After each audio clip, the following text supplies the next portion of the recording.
Hi everyone, I'm Erin from Soul Song Symphony, and today we're going to be talking about what spirit guides are. If you're interested in more enlightenment topics, you can follow and like the page Soul Song Symphony on Facebook.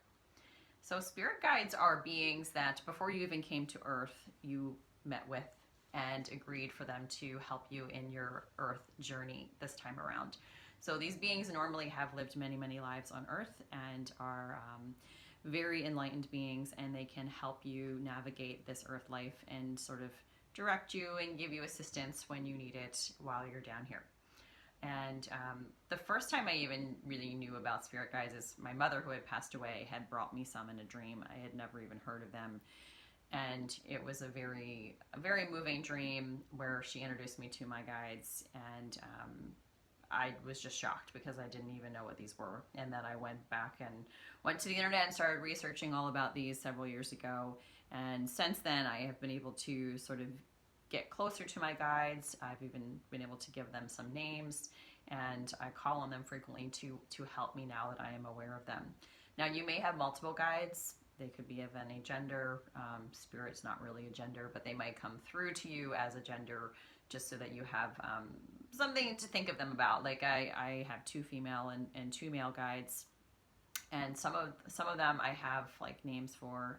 Like one is Sarah, one's Jasmine, and then I also have Tree Man and Apache, just because for whatever reason, those are the names that sort of came through to me as I was thinking about them. And I've just decided to give them those names. And honestly, if you're working with your guides, if you want to just call them the guides, that's fine, or my guides, when you connect with them and ask for their assistance, that's fine. If you feel like you want to have a name, think of a name that comes to you and just start using it. Or maybe a name will come through to you that makes sense. For example, Sarah, she in my mind, I kept seeing this when I was driving one time, and I had been thinking about my guides that week and that day, and thinking about getting some names for them. And I saw in my mind's eye like an image of this girl who I grew up with, Sarah, her house, and I like saw like her room and her bedroom, and I'm like, oh, that's interesting. I don't know why I'm seeing that right now in my mind, or it's being shown to me. And you may not even know whether you're it's like almost like a daydream when these types of things come. Like it just like pops into your mind. Like I wasn't thinking about this girl from my high school. It just sort of popped into my mind.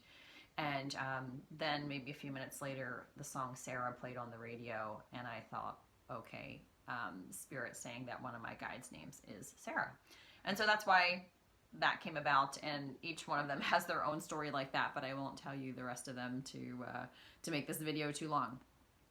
But anyway, once you know that you have these guides, you can sort of connect with them more proactively. And I think that that's been a real benefit for me, to sort of just solicit that guidance and that advice, and it doesn't, maybe it comes to you as just like a feeling or some sort of support, or they might create some sort of synchronicity for you to help move through this life.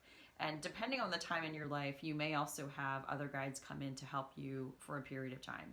And they may not be with you your entire life. They may just come in for that period of time. Like, maybe you're dealing with an illness and you might have a healing guide that comes in.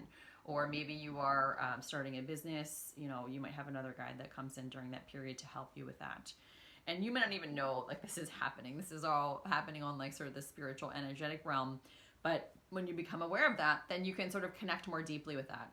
And I think that that's the whole point of having these guides, is that you can sort of connect more deeply. If you're into meditation, you can meditate and ask for them to sort of come to you and connect with you. There are a lot of meditations out there about connecting with your guides, so just YouTube that, and there'll be a bunch there that you could choose from.